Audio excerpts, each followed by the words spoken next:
But as I say, that's the key to it.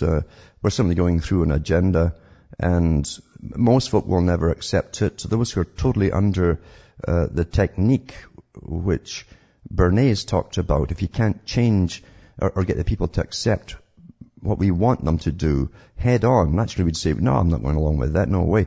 They simply do it in such a way that you don't even know you're under attack. You're going to change your opinions, change your behavior, and adapt into the culture that's evolving all around you, all by the same technique at the same time. So you think it's all quite normal. What they've called them in the past is revolutions, sexual revolutions, this revolution, that revolution. But in reality, it was all planned for you, and everyone had a good time doing it, so they thought. But that's the key to it. Sciences, and they talked about bringing the sciences big time, Bernays, on the general public. And academia is well on board with it, with the massive grants from not only foundations but from government itself to work on techniques to manipulate the minds of the general populace using all the techniques available. And there's so many techniques available today. But here's another part from Charles Galton's book, Charles Galton Darwin's book, I should say, the physicist.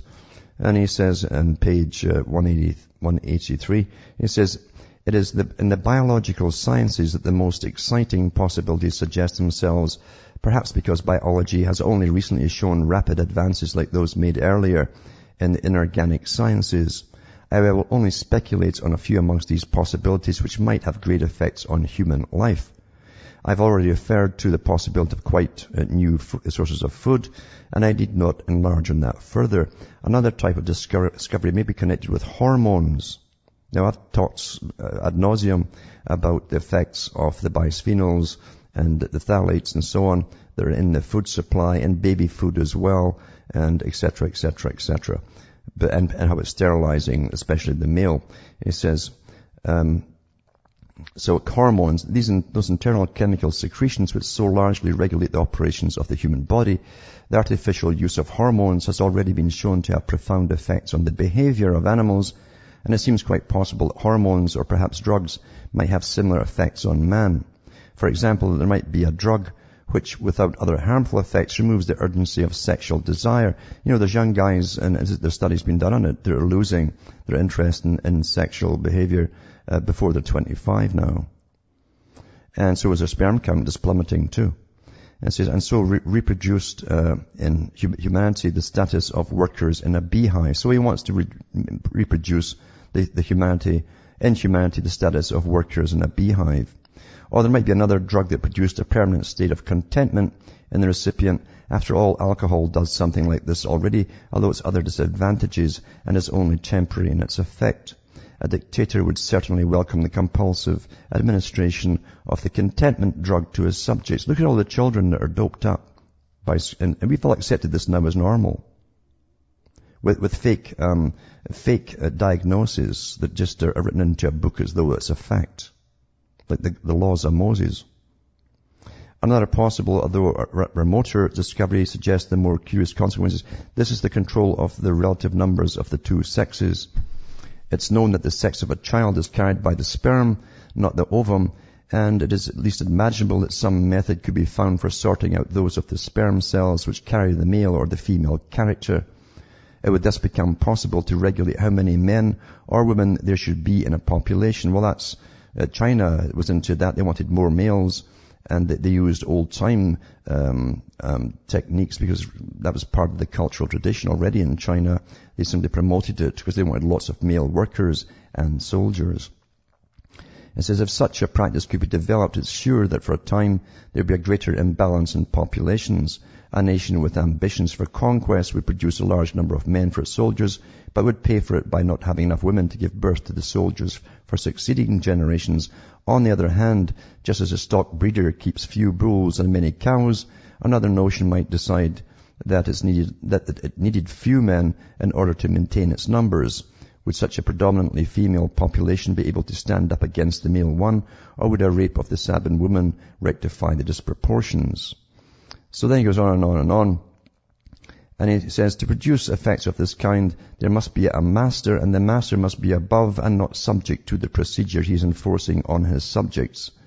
the dictator could not afford himself to take the contentment drug, because if he did so, his capacity for rule would certainly degenerate.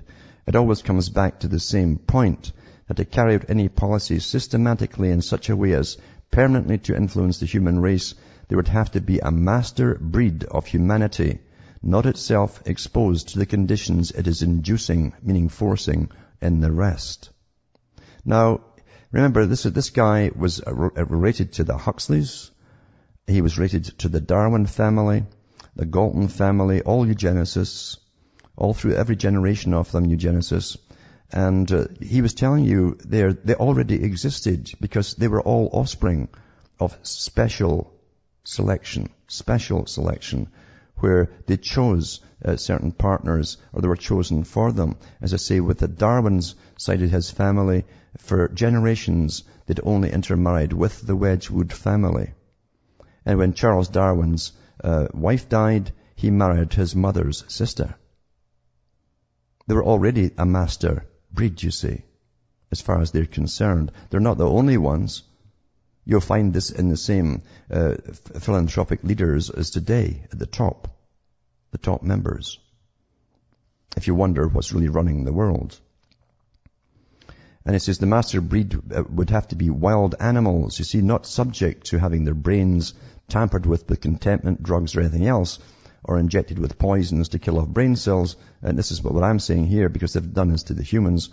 It says the master breed, being wild animals, would be subject to all the fashions, tastes, and passions of humanity as we know it, and so would never have the constancy to establish for generation after generation a consistent policy which would materially alter the nature of mankind. In connection with the recent wonderful advances in medical science, this is the place to mention a matter that will soon be very, indeed, of immediate importance. Since in the normal condition of the world, there will be a margin of every population on the verge of starvation, it seems likely that there will have to be a revision of the doctrine of the sanctity of the individual human life. Exactly the same thing as the first CEO of UNESCO, the United Nations, wonderful organization, said, and that was this guy's cousin, by the way, Julian Huxley.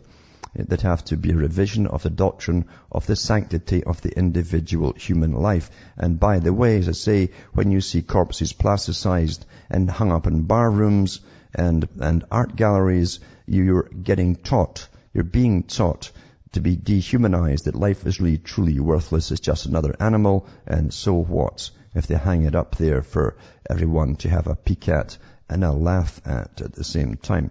You're laughing at your own future there, folks, because that's where you'll end up too. So, he also goes into world government, Charles Galton Darwin, and how they'd have to do it through agreements, international agreements. And he belonged to United Nations organizations, lots of them. He belonged to the top think tanks who planned this kind of stuff. And remember too, he talks about the people as being children. You can't tell the children the truth.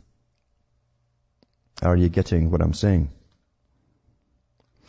But it says too, consider next what are likely to be unusual relations between the provinces. Because provinces are regions of the world that this has been broken into, especially in North America. It says in this case, North America might fall into 4 or 5 provinces, that's the regions, and Western Europe into 1 or 2. It is never to be expected that there will be any permanence about the numbers of them or about their boundaries. Consider next what are likely to be usual relations between the provinces. It's too much to expect that there can ever be a permanent world government benevolently treating all of them on a perfect equality. Such an institution can only work during the rare occasions of worldwide golden age. He's talking about massive food consumption and distribution and all the rest of it. So, as I say, that's what these characters are into. Your future was planned before you were born, and everything that you think is normal in culture actually were given to you by these kind of characters in think tanks, and then marketed into your brain through your televisions, movies, and so on. And novelists too. They hired lots of novelists to get the ideas across into your minds. He also goes through famines, using famines, which would be man-made famines. They bring on disasters and all these wonderful ways to depopulate the world.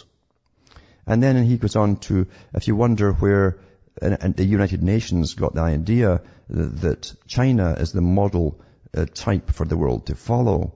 He says on page 198, remember this was written in the 50s, it says, it was seen that in its constancy and character, both in its virtues and its defects, the Chinese civilization is to be accepted as the model type of a civilization to a greater degree than any of the other civilizations in the world. Because you see, they have their one child per family and they have mass abortions, and a government is an authoritarian government that doesn't stand any rebellion, nonsense, or anything else. And they accept their famines quite naturally and die off like dutiful little citizens when it happens. But he says here too on page 203, is it possible that there should arise a eugenic creed, which perhaps working through what I've called the method of unconscious selection, should concern itself with the improvement of the inherent nature of man, instead of resting content with merely giving him good but impermanent acquired characters? Without such a creed, man's nature will only be changed through the blind operation of natural selection. With it, he might aspire to do something towards really changing his destiny. So again, he praises China as a type that we should all follow. And that's what the United Nations does push. Back with more after this.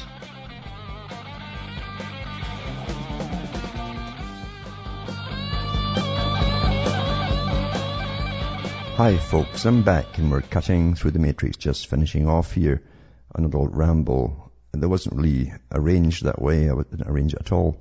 I just decided to go into this tonight when I get on the air. But here's also a little part from H.G. Wells, that wonderful guy who belonged to the Fabian Society, which is still of paramount importance today. It was set up and founded by and funded by wealthy families, the Astor family being one of them.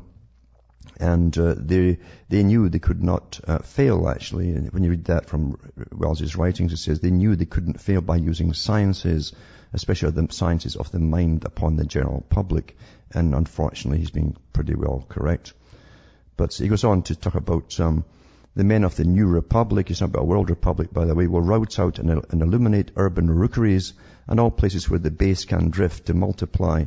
They will contrive a land legislation that will keep the black or yellow or mean white squatter on the move, so that childbearing shall cease to be a hopeful speculation for the unemployed poor. This euthanasia of the weak and sensual as possible, on the principles that will probably animate the predominant classes of the new time. It will be permissible, and I have little or no doubt that in the future it will be planned and achieved. And it reminds me of the tent cities that they've got in the States now, and the folk are kept getting moved on. And of course, when you're starving to death, you're not too worried about, you're not really thinking about sex and so on so much. You're trying to simply to survive. But I'll put this link up tonight to this very good site with a lot of their quotes and parts from their books in it as well.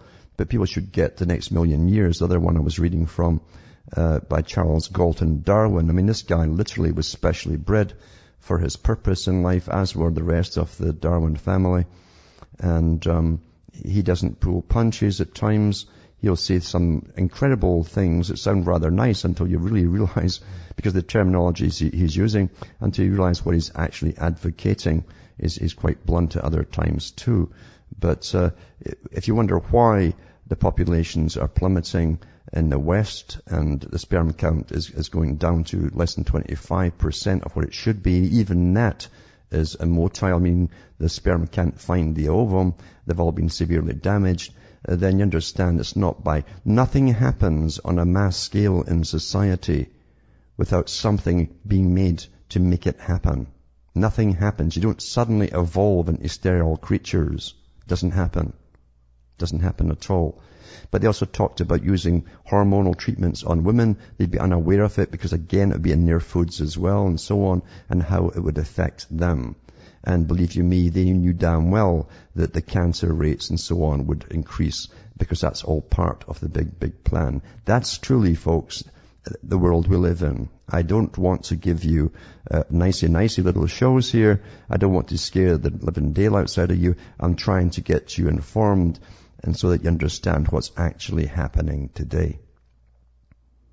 How much money has the Cancer Society brought in over the last, 80 odd years? And where's the advances in treating cancer? Tell me that. There haven't been any slash and burn. Slash and burn. Same things. And who started that? That was the Rockefeller Foundation, who gave you your present medical treatment because they have no intention of giving a cure for the diseases they cause. From Hamish and myself from Ontario, Canada, it's good night. I mean, your God or your gods go with you.